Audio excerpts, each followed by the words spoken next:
Ajay, film तुम्हें अकेले देखनी है, अकेले देख सकती हो। हाँ। अरे जरा पास तो आओ। तुम्हें पता है अंग्रेजी हॉरर फिल्म के डायरेक्टर के साथ क्या हुआ था जब उसने अपनी ही फिल्म अकेले देखी थी? मालूम है क्या हुआ था। तभी मैं डरने वाली नहीं हूँ, समझे, और ना ही मुझे दिल का दौरा पड़ने वाला है। लेकिन तुम्हें नहीं लगता कि जब एक लड़का लड़की फिल्म देखने आते हैं तो उनको रोमांटिक फिल्म देखनी चाहिए, ना कि ऐसी भूतिया पिक्चर। अगली बार तुम्हें रोमांटिक फिल्म दिखाऊंगा। वो तुम्हारा फेवरेट हीरो क्या नाम है? अरमान कुमार।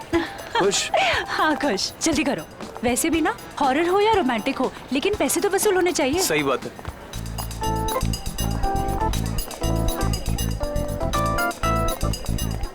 सीट नंबर क्या है? अरे वो बताएगा ना। थोड़ा आगे।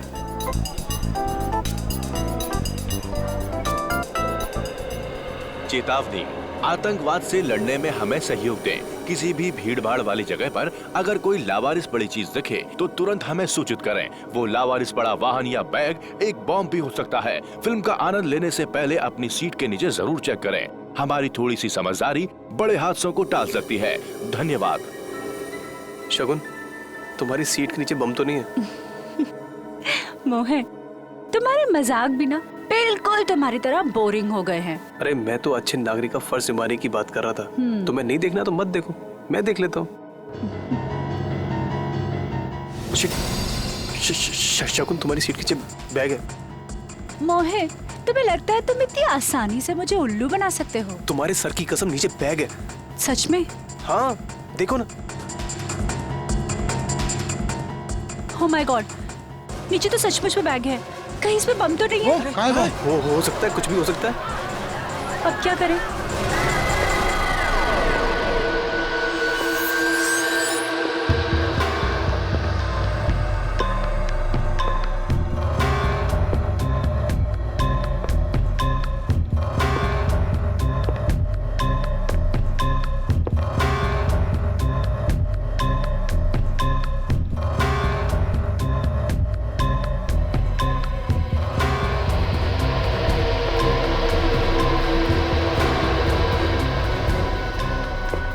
देखते हैं इस बैग में किस तरह का बम है।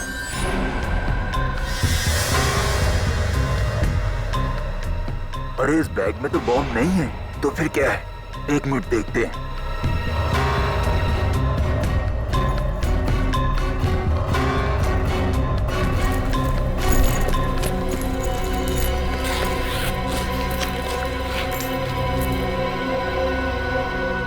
अरे ये क्या?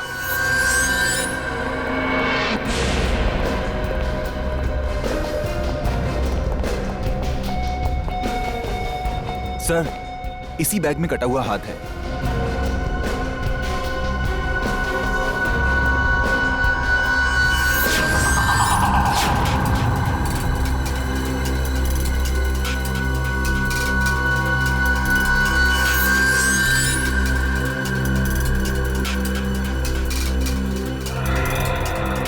पिछला शो खत्म होने के बाद थिएटर की साफ सफाई नहीं करते हो क्या?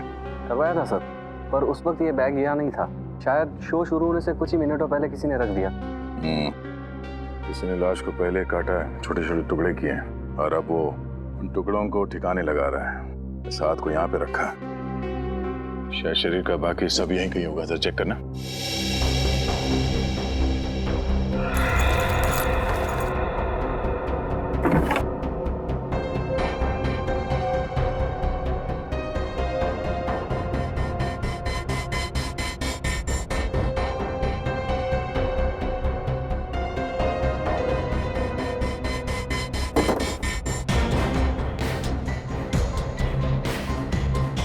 मिला? नहीं सर।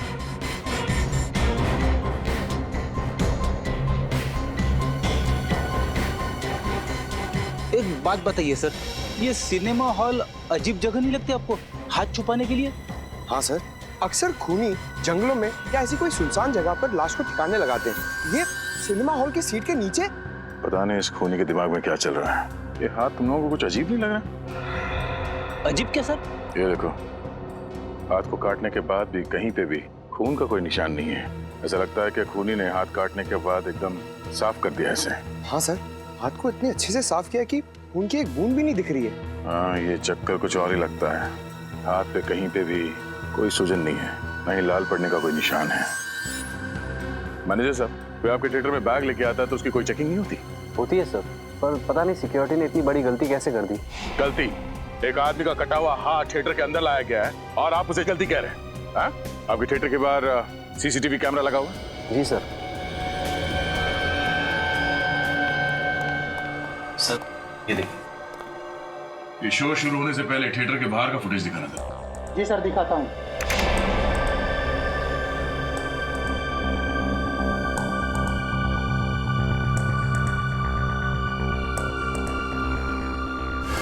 अरे सर, ये वही वाला बैग है जो हमें थिएटर के अंदर मिला था।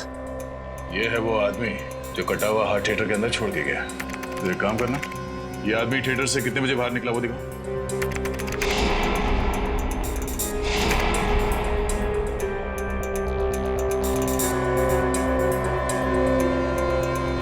सवा 12 बजे अंदर गया और 12:20 को बाहर। 5 मिनट में अपना काम कर गया ये। मगर जाते जाते अपना खूबसूरत चेहरा दिखा के गया है। अब ये नहीं बचेगा। इसके हाव भाव से लगता नहीं है घबराया हुआ है। कहीं ये पेशेवर खूनी तो नहीं है? पता चल जाएगा। एक काम करो, इसकी तस्वीरें हर जगह भेज दो और क्रिमिनल डेटाबेस में भी चेक करवाओ। आसान के कुछ बातचीत हुई हाथ के साथ? क्या बताया इसने कि किसका हाथ है, किसने काटा इसे, कैसे काटा इसे? बॉस, इस हाथ ने बताया कम, पूछा ज्यादा। क्या इस हाथ ने उल्टा आपसे ही सवाल पूछ लिया? हाँ ब्रेडी, और सवाल नहीं पूछा, सीधे पहेली पूछ डाली और कहा कि अपने आप को बहुत 30 मार का फोरेंसिक एक्सपर्ट समझते हो ना, तो ये पहेली सुलझा करके देखो। ऐसी क्या पहेली है डॉक्टर साहब, हमें भी बताइए, शायद हम आपकी कोई मदद कर दें। हाँ जरूर दे। वैसे भी यार आज तारीखा नहीं आई है, शायद आप लोग मेरी मदद कर दें। ये देखो, हाथ का ये वाला हिस्सा यहाँ कलाई के पास। बस ये हिस्सा अभी भी बहुत ज्यादा नरम है, सूख करके सख्त नहीं हुआ। इसमें हैरानी की क्या बात है सालुंके साहब? कई लोगों के हाथ नरम होते हैं, कईयों के सख्त होते हैं, है ना? रेडे, तुम मेरी बात समझ नहीं रहे हो यार। देखो, जब किसी इंसान का कोई अंग काट करके अलग किया जाता है तो वहां से बहते हुए खून को रोकने के लिए दिमाग एक सिग्नल भेजता है ताकि वो खून बहना बंद हो जाए, सूख जाए। लेकिन इस हाथ में ऐसा कुछ नहीं हुआ। मतलब इस इंसान के दिमाग ने कोई सिग्नल दिया ही नहीं? बिल्कुल नहीं दिया, कोई सिग्नल नहीं दिया। बल्कि इस हाथ की तो सारी नसें, सब हड्डियां सही सलामत है। कहीं से कुछ कटने का निशान नहीं है, कहीं पर कोई नर्व टूटी या कटी हुई नहीं है। यार ये तू कैसे कह सकता सालुंके? देख, किसी भी इंसान का हाथ अगर काटा जाए या उखाड़ा जाए तो जहां से भी ये काटा गया हो या उखाड़ा गया हो वहां पर बाकी नसें या हड्डियां तो होंगी होंगी ना। तुम बात बिल्कुल ठीक कर रहे हो बॉस, लेकिन इस हाथ में ऐसा कुछ नहीं मिला मुझे। बल्कि इस हाथ को देख करके लगता है कि ये हाथ किसी शरीर का हिस्सा ही नहीं है। इस हाथ की अपनी एक अलग हस्ती है, अलग है ये हाथ बिल्कुल। डॉक्टर साहब, अब आप पहेलियां बुझा रहे हैं। मैंने कहा था ना दया, ये बहुत टेढ़ी पहेली है ना? कहा था ना। और बताता हूँ बॉस, इस हाथ को लैब में पड़े हुए पूरे 5 घंटे हो गए, लेकिन इस हाथ के सड़ने की गति इतनी धीमी है कि आधा घंटे वाले लक्षण भी नहीं दिखाई दे रहे इस हाथ में। उंगलियों के निशान मैच हुए? नहीं, अपने क्रिमिनल डाटाबेस में तो मैच नहीं हुए, लेकिन मैंने ये निशान दिल्ली भेजे हैं सेंट्रल डाटाबेस में। वहां पर तो हर आम आदमी की उंगलियों के निशान होते हैं, शायद किसी से मैच हो जाए। हेलो, क्या लाश कहां पे?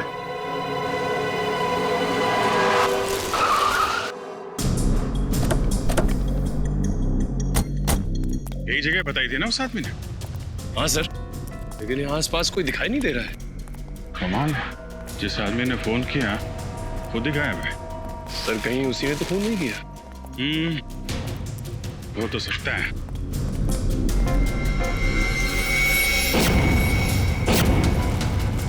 लाश?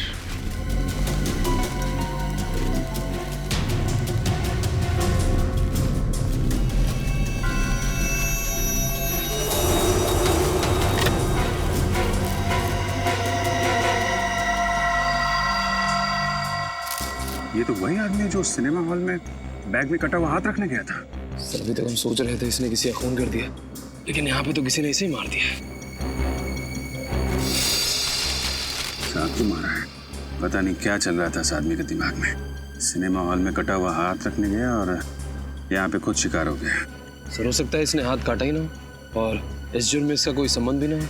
संभावनाएं तो बहुत कुछ हैं, लेकिन पता तभी लगेगा जब हमें इस आदमी की पहचान मालूम होगी। इसके जेब में देखो, कोई मोबाइल, पर्स वगैरह? नहीं सर, कुछ भी नहीं। इतना सारा खून पड़ा हुआ है, इसका मतलब इस आदमी को यहाँ पे चाकू मारा गया। हो सकता है जब खूनी ने इसे चाकू मारा हो तो किसी ने उसे देख लिया हो और खूनी यहाँ से भाग गया, और ये आदमी यहाँ से रेंगते रेंगते यहाँ तक आया और यहाँ पे इसने अपना दम तोड़ दिया। जब इसे चाकू लगा होगा तो ये मदद के लिए चीखा चिल्लाया होगा। किसी ने इसकी चीख सुनी कैसे नहीं? एक काम करो, जरा यहाँ आसपास जितने भी लोग रहते हैं सबको बुलाओ, इकट्ठा करो। हम सच कह रहे साहब, हमने ना कुछ देखा ना कुछ सुना। बकवास कर रहे हो तुम। एक आदमी का खून हो गया, तड़प तड़प के मर गया वो, और किसी ने कुछ देखा नहीं है, ना ही कुछ सुना। ऐसा कैसे हो सकता है? तुम इधर आओ, इधर आओ, इधर आओ। क्या बात है, कुछ कहना चाहते हो? नहीं साहब। तो फिर पसीने क्यों निकल रहे? साहब गर्मी बहुत है इसलिए। गर्मी बहुत है?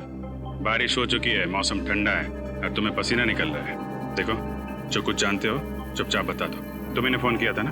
हाँ साहब। तो फिर भागे क्यों? यहाँ पे रहना चाहिए था ना तुम्हें। साहब मैं डर गया था, मैंने सोचा फोन करके मैंने कोई गलती कर दी। मैं सीआईडी के लफड़े में नहीं पड़ना चाहता था साहब। सीआईडी को फोन करके तुमने कुछ गलत नहीं किया है, सिर्फ अपना फर्ज निभाया तुमने। अगर इस आदमी की जगह तुम्हारा कोई रिश्तेदार, तुम्हारा परिवार का कोई आदमी होता तब भी तुम यही करते, मदद करते कि नहीं? हाँ साहब। बताओ, क्या देखा तुमने? कल रात की बात है साहब। रुक जाएंगे! तेरा भांडा बहुत जल्दी पूरी दुनिया के सामने फूटने वाला है। क्या करेगा? क्या करेगा? मार दूंगा तुझे, इससे पहले कि सीआईडी मुझ तक पहुंचे खत्म कर दूंगा तुझे। अरे क्या कर रहे हो? अरे रुको! अरे भाई साहब, अरे क्या हुआ? रुके भाई साहब, अभी एम्बुलेंस बुलाता हूँ मैं। ये तो मर गया, अब क्या करूं मैं? उस आदमी ने बाएं हाथ से चाकू मारा था। हाँ साहब। सर, कोई आदमी जिंदा तो नहीं है जिसका कटा हुआ हाथ हमें थिएटर में मिला था? बाद में उसने इस आदमी का खून कर दिया। ये तो तभी पता चलेगा जब वो आदमी हमें मिलेगा। Hello, okay okay okay okay, thank you very much. उस आदमी का पता चल गया है, वो एक बिजनेसमैन है और उसका नाम सौरभ है।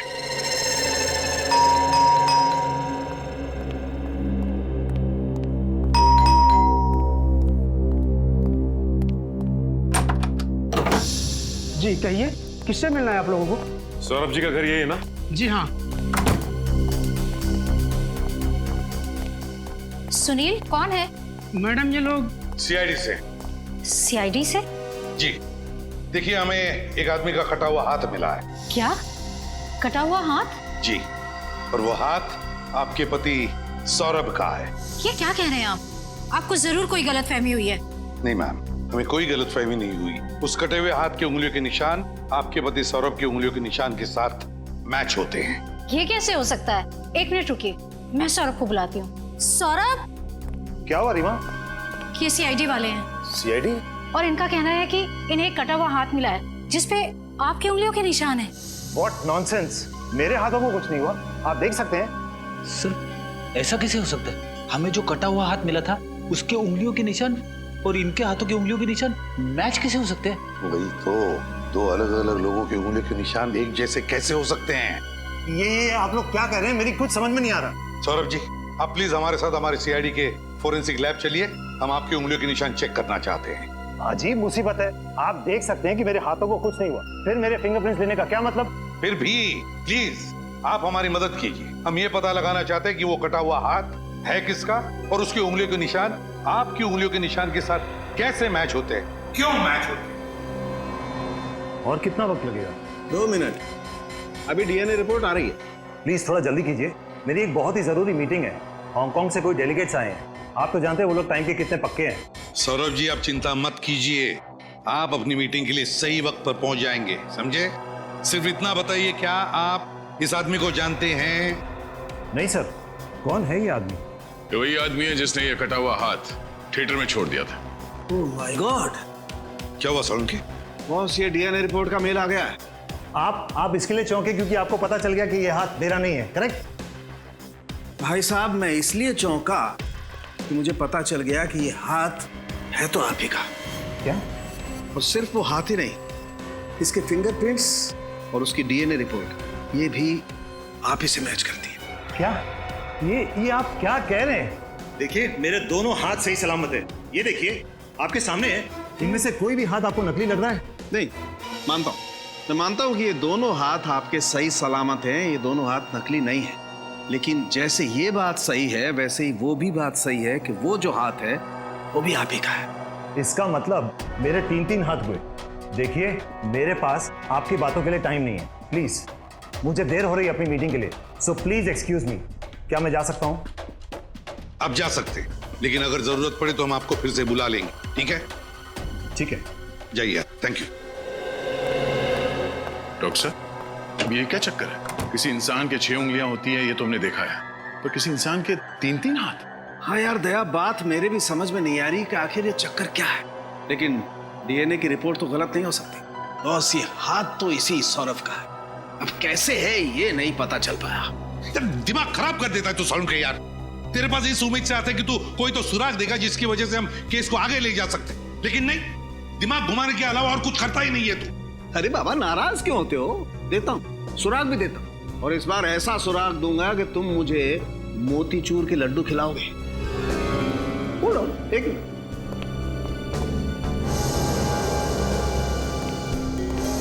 ये देखो, क्या ये? Memory chip. जी हाँ, ये मेमोरी चिप पता है मुझे कहां से मिली? कहां से मिली? ये यहाँ इस आदमी के कंधे पे से। ओह, ये आदमी कंधे पे इस चिप को छुपा के घूम रहा है। मतलब इस चिप में कोई गहरा राज छुपा हुआ है। बिल्कुल, और क्या गहरा राज छुपा हुआ है ये हम इस चिप को कंप्यूटर में लगा के देखते हैं। आइए।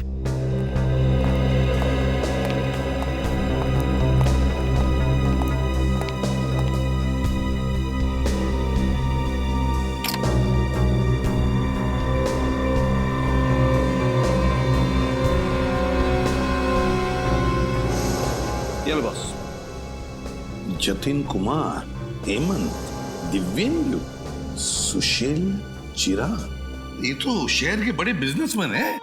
हाँ सर, और वो देखो, लिफ्ट के सबसे नीचे सौरभ का नाम भी लिखा हुआ है। हाँ, मगर सर ये मरा हुआ आदमी चिप में इन सारे बिजनेसमैन के नाम लेके क्यों घूम रहा होगा? दया, जरूर इस मरे हुए आदमी का इन बिजनेसमैन के साथ कोई ना कोई कनेक्शन है, पर क्या होगा कनेक्शन? सर, सभी नामों के आगे नंबर्स लिखे हुए, बड़े अजीब लग रहे। ये किस चीज के नंबर हो सकते? हाँ, है तो बड़े अजीब नंबर। लगता है ये किसी खुफिया बैंक अकाउंट के नंबर्स हैं, किसी विदेशी बैंक के। हाँ सर, इस आदमी ने इन सारे बिजनेसमैन के काले धंधे का भांडाफोड़ करने की सोची होगी और इसीलिए मारा गया। मगर सर, अगर ऐसा है तो फिर इस सौरभ ने इस आदमी को पहचाना क्यों नहीं? फिर हमसे झूठ तो नहीं बोल रहा था? हो सकता है सौरभ झूठ बोल रहा है हमसे। इस आदमी के कंधे में से हमें मिलती है एक मेमोरी चिप जिसमें होता है शहर के बिजनेसमैन के नाम और शायद उनके बैंक अकाउंट नंबर्स भी। और फिर ये हाथ, ये कटा हुआ हाथ जो सौरभ का है भी और नहीं भी। आने के लिए बैंक वगैरह में पता किया इन नंबर्स के बारे में? किसी भी बैंक के अकाउंट नंबर्स नहीं है। अच्छा, इंटरनेशनल बैंक्स के भी नहीं है। ठीक है, अगर कोई जानकारी मिलती है तो हमें तुरंत इन्फॉर्म कर देना। सर, उस लिस्ट में जितने भी बिजनेसमैन के नाम है, मैं एक एक के घर से होके आ रहा हूँ। अच्छा, तो कुछ पता चला उनके नाम के आगे जो नंबर्स हैं उनका राज क्या है? नहीं सर, इसी बात की तो हैरानी है मुझे। उनमें से कोई ये नहीं जानता कि उनके नाम के आगे वो नंबर क्यों लिखा है, उसका महत्व क्या है। बड़ी जरूर कोई ना कोई महत्व तो है इस नंबर्स का इस केस के साथ। उस आदमी की लाश में से हमें ये चिप मिली है जिसमें शहर के रईस लोगों के नाम हैं और ये नंबर्स हैं। क्या हो सकते हैं ये नंबर्स? सर। हाँ सचिन। सर, मैं सौरभ के घर से आ रहा हूँ। सौरभ के ड्राइवर ने एक खास बात बताई। क्या खास बात? यही कि वो हर सोमवार को सीडी के हॉस्पिटल जाता है। हर सोमवार को सीडी के हॉस्पिटल? कि उसका कोई रिश्तेदार या दोस्त भर्ती है क्या इस हॉस्पिटल में? नहीं सर, ये तो नहीं मालूम, लेकिन ये बात उससे छिपाने के लिए कही गई थी। यहाँ तक कि सौरभ की बीवी को भी ये बात नहीं मालूम। कहीं सौरभ को कोई बीमारी तो नहीं थी जिसका वो चोरी छुपे इलाज करा रहा हो?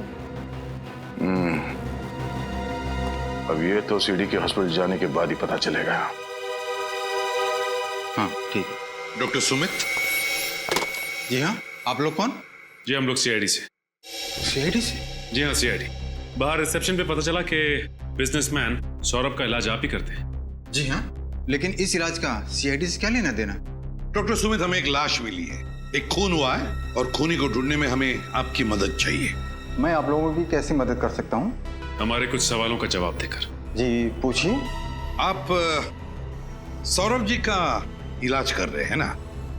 क्या बीमारी है उनको? उनका बायां हाथ गैंग्रीन से ग्रस्त है। गैंग्रीन? ये गैंग्रीन क्या होता है डॉक्टर साहब? इस बीमारी में मरीज के हाथ के अंदर एक ऐसा बैक्टीरिया पैदा हो जाता है जो हाथ को धीरे धीरे खोखला कर देता है, और जब इस बैक्टीरिया की शक्ति हद से ज्यादा बढ़ जाती है तो हाथ को शरीर से काटकर अलग करना पड़ता है ताकि ये बीमारी शरीर के किसी दूसरे भाग में न फैल सके।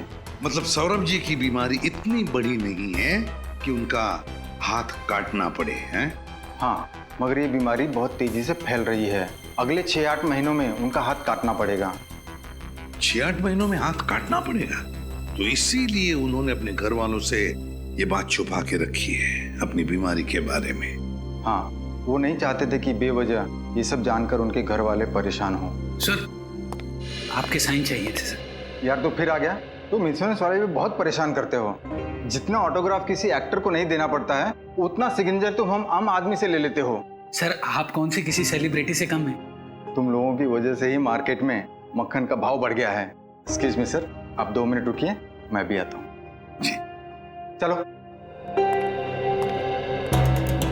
सौरभ जी का बायां हाथ कटने वाला है 6-8 महीनों में, और हमें मिला है एक दूसरा बिल्कुल वैसा ही बायां हाथ जिसका डीएनए मैच होता है सौरभ के डीएनए के साथ। मतलब सौरभ जी ने पहले से ही इंतजाम करके रखा है नए हाथ का। हेलो, हाँ क्या? देखिए आप घबराइए मत, हम लोग पहुंचते हैं। सर, सौरभ की पत्नी रीमा का फोन था। सौरभ को घर से गुंडे उठा ले गए।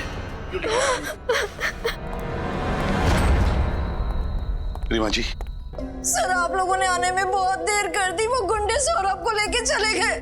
क्या आपने उन्हें देखा, पहचान दिया आप उन्हें? नहीं, सबने मुंह ढके हुए थे अपने। मैं किसी को नहीं देख पाई। मैंने रोकने की बहुत कोशिश की, उन लोगों ने मुझे इधर धक्का दे दिया और मैं गिर गई, और तब तक वो सौरभ को लेके निकल गए। देखिए, आप चिंता मत कीजिए, हम सौरभ जी को सही सलामत घर वापस लेकर आएंगे। सर, बस अब आपका ही सहारा, बचा लीजिए उन्हें। देखिए उन्हें कुछ हो ना जाए। तुम कहाँ थे जब हमला हुआ? सर, मैं उस समय मार्केट गया था। जब वहाँ से आया तो यहाँ पर सब कुछ हो चुका था। रीमा जी, आपको किसी पे शक है? कौन कर सकता है ये काम? किसी के साथ उनकी कोई दुश्मनी थी क्या? जी नहीं, उनकी किसी के साथ कोई दुश्मनी नहीं थी। मुझे बहुत डर लग रहा है, उन्हें कुछ हो ना जाए। अब घबराइए मत, हम सौरभ जी को कुछ नहीं होने देंगे। रीमा जी, जरा याद करके बताइए, क्या वो किडनैपर्स आपस में कुछ बातें कर रहे थे? और अगर कर रहे थे तो क्या आपने कुछ सुना, शायद कोई बात जिससे हमें मदद हो सके उन तक पहुंचने के लिए? याद करके बताइए। सर, वो गुंडे तो कुछ नहीं कह रहे थे, लेकिन मैंने सौरभ के मुंह से सुना था कि वो कह रहे थे उन्हें कोई इलाज नहीं करवाना है, उन्हें छोड़ दो। कोई इलाज नहीं करवाना? हाँ, मुझे यही बात तो समझ में नहीं आ रही है। जब सौरभ को कोई बीमारी ही नहीं थी तो वो किस चीज का इलाज करवाना चाहते थे? रीमा जी, हमें पता है सौरभ किस इलाज के बारे में बात कर रहे थे। क्या मतलब? समझ में नहीं आता आपको बताएं या नहीं? सौरभ जी के बाएं हाथ में गैंग्रीन हुआ है। वो हाथ अब धीरे धीरे सड़ने लगा है। क्या? सर, ये केस तो दलदल की तरह धंसता ही चला जा रहा है।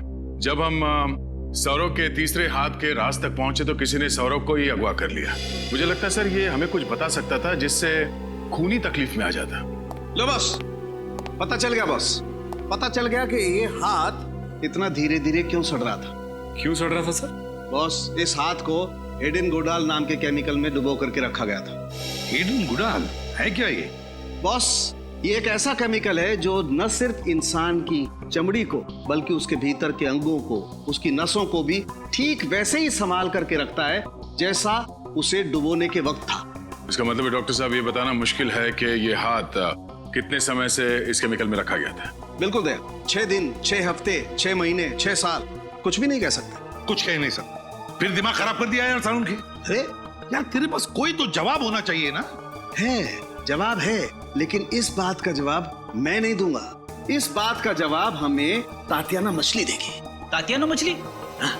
अब क्या मछली जवाब देगी सालुंके साहब? अरे यार पेडी, मछली कभी जवाब देती है क्या? अरे तो आप ही ने कहा ना। मेरा कहने का मतलब ये है कि इस बात का जवाब तातियाना मछली में है। तो सर फिर देर किस बात की, बताइए। बॉस, तातियाना मछली एक बहुत खास किस्म की डिश होती है और मुझे इस आदमी के पेट में इस मछली के अंश मिले। तो इसका मतलब है इस आदमी ने मरने से पहले ये तातियाना मछली खाई थी। बिल्कुल, और वो भी मस्टर्ड सॉस के साथ। और जहाँ तक मेरी जानकारी है, इस शहर में इस तरीके की डिश बहुत ही कम रेस्टोरेंट्स में मिलती है। तो हमें पता लगाना पड़ेगा कि शहर में ऐसे कितने होटल्स हैं जहाँ पर ये तातियाना मछली मिलती है।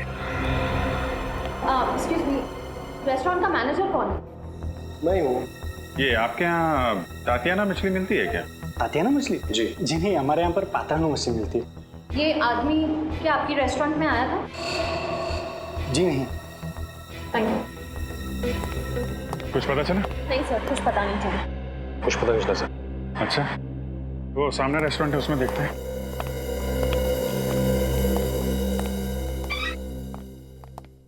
Excuse me. आइए आइए सर, आप अच्छे मौके पे आए हो सर। आज हमारे रेस्टोरेंट के 5 साल पूरे हो गए सर, इसीलिए आज यहाँ पे हर डिश पे 30% डिस्काउंट है सर। अरे वाह, ये तो बड़ी अच्छी बात है। होटल की वर्षगांठ आपको बहुत बहुत मुबारक। शुक्रिया। कहिए सर, क्या खाना पसंद करेंगे आप? जी हमें तातियाना मछली खानी है। मिलेगी? मिलती है सर, बल्कि वो हमारे रेस्टोरेंट की खासियत है सर। सर मैं दावे के साथ कहता हूँ कि पूरे शहर में हमसे अच्छा तातियाना मछली कोई नहीं बनाता सर। फिर तो आपने इन भाई साहब को जरूर देखा होगा आपकी रेस्टोरेंट में, आपके यहाँ की स्वादिष्ट तातियाना मछली खाते हुए। हाँ मैडम, ये भाई साहब अक्सर हमारे रेस्टोरेंट में आते जाते रहते हैं। अच्छा, आपके दोस्त है क्या? हाँ, ये ऐसे ही समझ लीजिए। पर एक दिक्कत हो गई है। दिक्कत? कैसी दिक्कत सर? एक्चुअली हम लोग दूसरे शहर से आए हैं, तो अपने दोस्त को सरप्राइज देना चाहते थे, पर ये इनका एड्रेस ही खो गया। पता खो गया? हाँ जी, उनके मुंह से आपकी रेस्टोरेंट का नाम कई बार सुना था, तो सोचा तुक्का मार लेते हैं, शायद आपके यहाँ से पता मिल जाए हमें। हाँ जी जी, मिस्टर अंगद हमारे रेस्टोरेंट से अक्सर होम डिलीवरी मंगवाते हैं। अच्छा अच्छा, इनका नाम अंगद है। कुछ कहा आपने? अरे नहीं, ये क्या कहेगा, काफी दिनों से अंगद से मिला नहीं है ना, तो कुछ भी बोलता है। अच्छा अच्छा, रमेश जी सर, अपने कंप्यूटर से मिस्टर अंगद का पता निकाल के देना सर को।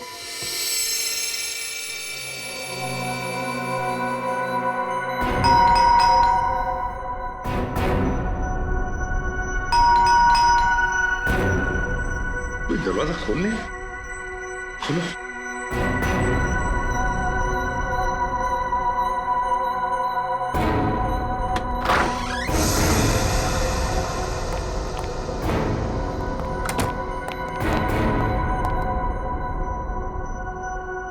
घर तो खाली है, कोई भी नहीं है घर में। देखो जरा।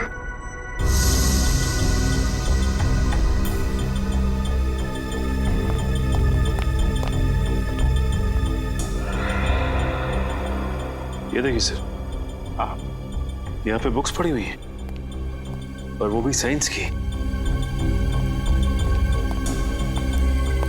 ह्यूमन बॉडी,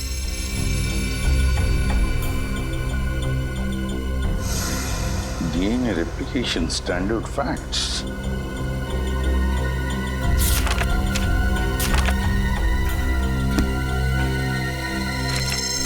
ये अंगद ने वो हाथ ऑडिटोरियम की सीट के नीचे रखा था ना? हाँ सर। उस हाथ का डीएनए सौरभ के डीएनए के साथ मैच भी हुआ था।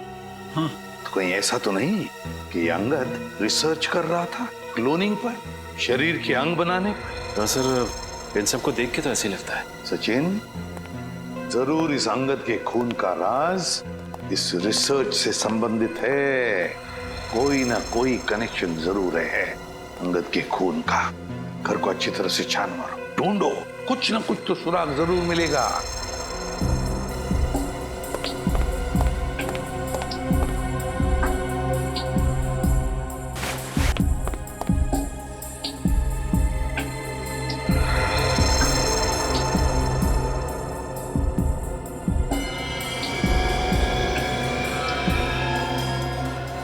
सर, आप रेडी? कुछ मिला है? ये देखिए, कार्ड होल्डर। कार्ड होल्डर इस पेंटिंग के पीछे था।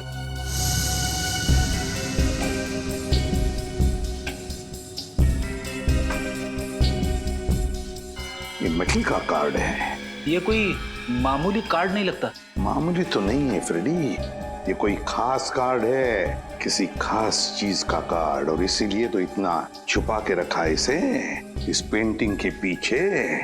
तो ये आदमी इस कार्ड का इस्तेमाल किस चीज के लिए करता होगा?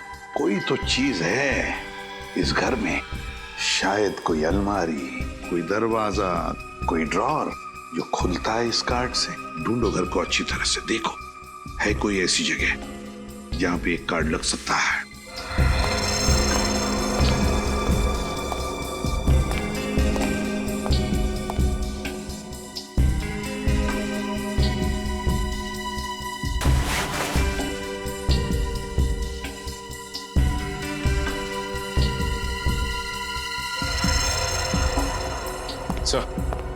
इस कमरे में तो ऐसी कोई भी जगह दिखाई नहीं दे रही है जहां पे ये कार्ड लगाया जा सके। सचिन, अगर घर में नहीं तो फिर बाहर जरूर है, बाहर जरूर है। ये अंगद जरूर बार बार बाहर जाता था, किसी ऐसी जगह जहां पर इस कार्ड से कोई बंद दरवाजा खुलता है, कोई ऐसा दरवाजा जिसके पीछे इस केस का राज छुपा है। सर, हाँ, पड़ोसी ने हमें बताया था ना कि खुद की गाड़ी होने के बावजूद भी अंगद आने जाने के लिए रिक्शा का इस्तेमाल करता था। तो रिक्शा स्टैंड पे जाकर अच्छी तरह से पूछताछ करो, पता लगाओ ये अंगद जाता कहाँ था। आपको ऑटो में बैठना ज्यादा पसंद है या टैक्सी में? वैसे तो मुझे अपनी गाड़ी ज्यादा पसंद है, लेकिन हाँ, ऑटो का अपना अलग ही मजा है। क्या है कि दोनों तरफ से ऑटो खुला होता है, हवा अच्छी है। ये बात तो है। कभी कभी मुझे लगता है कि मैं भी एक ऑटो खरीदूं, ब्यूरो में आने जाने के लिए। आइडिया बहुत अच्छा है, अब तक खरीदा क्यों नहीं? डर लगता है कहीं रास्ते में किसी ने रोक लिया तो, यहाँ वहाँ ले जाने के लिए, फिर तो ब्यूरो में पहुँचने में देर हो जाएगी। और आप तो जानते हैं एसीपी साहब मुझे। ये बात तो है। एक मिनट, कहिए साहब, कहाँ जाएंगे? जाना कहीं नहीं है, बस हम लोग सीआईडी से। सीआईडी? जी हाँ, सीआईडी से। ये इस फोटो को ध्यान से देखो। क्या इस आदमी को तुमने अपने ऑटो में बैठा के कहीं छोड़ा है? नहीं साहब, हमारी ऐसी किस्मत कहाँ कि हम इनको छोड़ें, ये हमारी ऑटो में जाएं। क्या मतलब? साहब, ये तो सिर्फ और सिर्फ पप्पू की ऑटो में जाते हैं और किसी की नहीं। पप्पू की ऑटो में? जी साहब, और ये पैसे भी मीटर से नहीं देते साहब। मन किया तो 500 रुपए, मन किया तो 1000 रुपए। ये पप्पू के लिए लॉटरी की टिकट के जैसे हैं साहब। जिस दिन ये पप्पू की ऑटो में बैठते हैं, पप्पू किसी को नहीं बैठाता। अच्छा, ये पप्पू को ऑटो में बैठा के लेके कहाँ जाता? साहब, ये तो पप्पू ही जाने। कहाँ रहता है ये पप्पू? सामने। माफ कर दो साहब, अब ये आगे से नहीं होगा। क्या माफ कर दो? तुम ही हो पप्पू? हाँ साहब, अपन ही पप्पू है, और आगे भी अपन का नाम बदलने का कोई इरादा नहीं है। अगला मजाक सोच समझ के करना, हंसना भूल जाएगा तू। हम लोग सीआईडी से, समझे? सीआईडी? जी हाँ, ये आदमी हमेशा तुम्हारी रिक्शा में जाता था ना? जी हाँ, ये तो अंगद साहब की फोटो है। अब ये बताओ कि ये आदमी तुम्हारी रिक्शा में बैठ के कहाँ जाता था? अब क्या बताओ साहब, जहाँ मूड होता था वहाँ चले जाते थे, कहीं फिल्म देखने तो कहीं किसी और जगह। अरे लेकिन कोई तो ऐसी खास जगह होगी जहाँ ये जाता था अक्सर। हाँ साहब, एक जगह तो है। कौन सी जगह? महिमा क्लिनिक। महिमा क्लिनिक? जी हाँ साहब। कहाँ पे है ये महिमा क्लिनिक?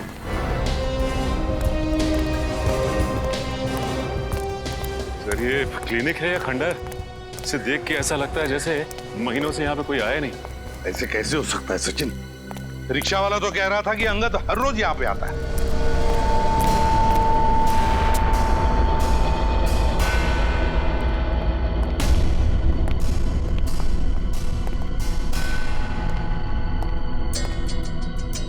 सर, अगर वो यहाँ पे रोज आता है तब तो उसे यहाँ पे साफ सफाई करवानी चाहिए। इतनी गंदगी में वो काम कैसे कर सकता है? वही तो बड़ी अजीब बात है। नहीं सर, इतनी अजीब बात भी नहीं है। क्या मतलब है? तो शायद ये उजड़ा हुआ क्लिनिक दुनिया को दिखाने के लिए है। इस खुफिया दरवाजे के उस तरफ शायद इस क्लिनिक का असली चेहरा है। खुफिया दरवाजा?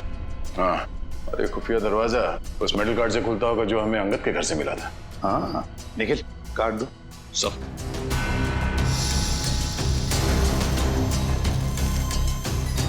देखो जरा दया, कहीं तो इसका स्लॉट होना चाहिए फिर तो।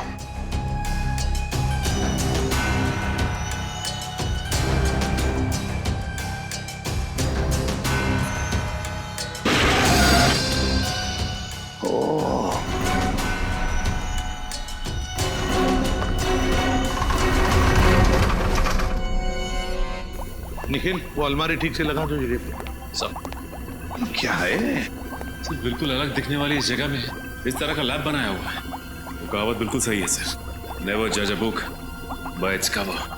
हाँ, और किसी इंसान को उसके कपड़ों से मत परखो। ओह नो सर, ये देखिए।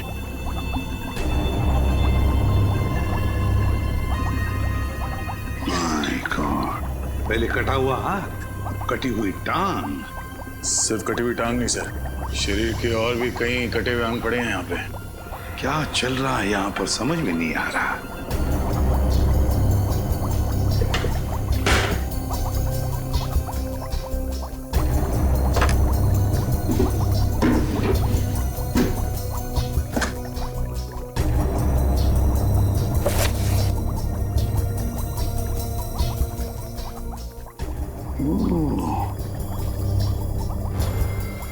ये है सारा चक्कर। क्या हो सर? ये देखो, ये सारे जो नाम है ना इस लिस्ट में और ये नंबर्स, ये पूरी की पूरी लिस्ट बिल्कुल वही है जो हमें उस मेमोरी चिप में से मिली थी। वही लिस्ट है ये। इसका मतलब जो बिजनेसमैन के नाम के आगे जो नंबर्स लिखे थे वो नंबर्स। हाँ सचिन, वो नंबर्स कोई खुफिया अकाउंट नहीं बैंक के, बल्कि सारे अलग अलग शरीर के अंगों के नंबर्स हैं। ये देखो, हर एक कंटेनर पर वो नंबर लिखा हुआ है, बिल्कुल वही नंबर, वही नंबर। सर जिस तरह से सौरव को नए हाथ की जरूरत थी, उसी तरह इस लिस्ट में जितने भी बिजनेसमैन हैं उन सबको किसी न किसी बीमारी की वजह से नए शरीर के अंग की जरूरत होगी। हाँ, लगता है सर यहाँ पर गैर कानूनी व्यापार चल रहा था उसका। हाँ दया, और इस सौरव का हाथ यहीं से बाहर ले जाया गया होगा। अगर यहीं से हाथ ले जाया गया है तो फिर उसका खाली कंटेनर भी यहीं पर होना चाहिए। निखिल देखो जरा।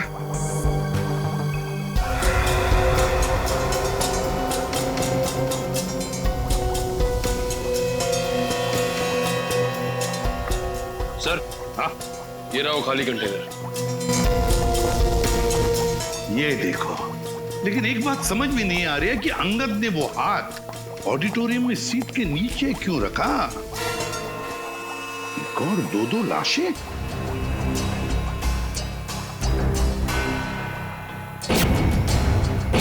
दो लाशें, पलटाओ जरा।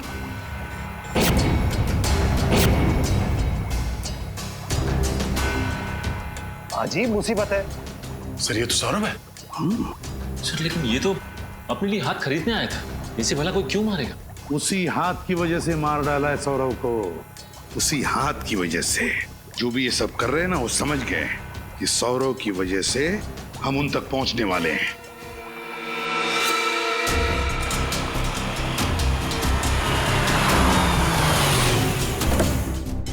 सीआईडी वाले सौरभ को ढूंढते ढूंढते यहाँ कभी भी पहुंच सकते हैं, इसलिए हमें इसी वक्त अपना सारा सामान बांध के निकलना होगा। अगर बस सीआईडी वाले यहाँ आ गए तो मार डालो एक एक को, कोई भी यहाँ से बच के निकलना नहीं चाहिए। पर बॉस हम अपना सारा सामान लेकर जाएंगे कहाँ? उसकी फिक्र तुम मत करो, बड़े बॉस ने नया अड्डा तलाश कर लिया है, अब हमें बस बॉस का इंतजार करना है। बॉस यहाँ सब ठीक है ना? हाँ बॉस, हम बस अपना सारा सामान लेकर निकलने वाले थे। वैसे बॉस ये सारा सामान हम लेकर जाएंगे कहाँ? हमारा अगला अड्डा हटाओ से। ओके बॉस, हमें यहाँ से जल्द अपना सामान लेकर निकलना होगा। चलो जल्दी से अपना सामान समेटो।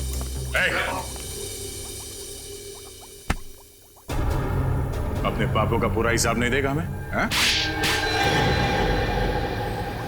मुझे अपने काम में कोई बुराई नजर नहीं आती। जिन लोगों के पास हाथ नहीं होते उन्हें हाथ देते थे, जिनके पास पैर नहीं होते थे उन्हें पैर देते थे, जिनकी किडनी फेल हो जाती थी उन्हें किडनी, जिनका लीवर खराब हो जाता था उन्हें लीवर। हाँ, आप भी बताइए कि अपंग लोगों की जिंदगी को बेहतर बनाना कोई जुर्म है क्या? तुम अपंग लोगों के शरीर को नए अंग देने के लिए दूसरे लोगों के हाथ पैर काट लेते हो, ये कहाँ का इंसाफ है? हम किसी के हाथ पैर नहीं काटते थे, बल्कि वैज्ञानिक तरीके से हम हाथ पैर उगाते थे, उनका क्लोन बनाते थे। इसीलिए तो सौरभ के नए हाथ का डीएनए उसके साथ मैच करता था। मगर गैर कानूनी है ये इलाज, समझे? गैर कानूनी, ना सिर्फ हमारे देश में बल्कि पूरी दुनिया में। इसीलिए तो ये काम मैं चोरी चुपके किया करता था। पहले मैं इंश्योरेंस एजेंट बना ताकि मैं बीमार अमीर लोगों को ढूंढ सकूं जो मुझे एक एक अंक के लिए करोड़ों रुपए दे सके, और फिर मैं अपनी इसी लैब में उनके लिए शरीर के नए अंग बनाता था। और इस काम में अंगद तुम्हारा साथ देता था? हाँ, पहले तो सब कुछ बहुत अच्छा चल रहा था, फिर एक दिन अचानक पता नहीं क्यों अंगद के अंदर का लालच जाग उठा। अंगद, सब ठीक चल रहा है ना? हाँ बॉस, सब ठीक ठाक चल रहा है। वेरी गुड, लगे रहो। देखना एक दिन मैं अपने इस गैर कानूनी इलाज के दम पर पैसों का बहुत बड़ा महल खड़ा कर लूंगा। वाह, अपने लिए पैसों का महल और हमारे लिए झोपड़ी। लेकिन ये तो बहुत नाइंसाफी हुई ना। मतलब ये कि अब हमें आपके फेंके हुए टुकड़े नहीं चाहिए, पार्टनरशिप चाहिए हमें, और वो भी पूरी 50-50 की साझेदारी। हो, तो तुम्हें साझेदारी चाहिए? अरे ऐसा बोलना था ना यार, शर्मा क्यों रहा था? देखा अंगद, मैंने क्या कहा था, मुकुंद भाई कितने दरिया दिल है। पार्टनरशिप की बात सुन के नाराज नहीं होंगे? मैं क्यों नाराज होने लगा भला? हाँ? अरे तुम दोनों के बिना ये काम हो सकता है क्या? आजा मेरे पार्टनर, मेरे गले लग जा। मेरे पार्टनर। बोल अंगद, तुझे भी पार्टनरशिप चाहिए या जितना मिल रहा है उसमें खुश है तू? अरे ये क्या किया तुमने, रवि का खून कर दिया तुमने। मैं तुम्हें छोड़ूंगा नहीं, पूरी दुनिया के सामने तुम्हारा भांडा फोड़ दूंगा मैं। हे अंगद, रुक जा दो। और इसीलिए अंगद ने वो हाथ उस ऑडिटोरियम की सीट के नीचे छुपा दिया ताकि तुम्हारी ये पाप की लंका भस्मसात हो जाए। हैं? जब सौरभ को यह पता चला कि उसका नया हाथ आप लोगों के हाथ में लग चुका है तो वो मुझे धमकाने लगा, तो इसीलिए मुझे उसे भी अपने रास्ते से हटाना पड़ा। एक तरफ अपंग लोगों के लिए नए अंग बनाने की बात करते हो और दूसरे तरफ 3-3 लोगों की जान लेते हो। तुम्हें तो फांसी ही होगी, फांसी।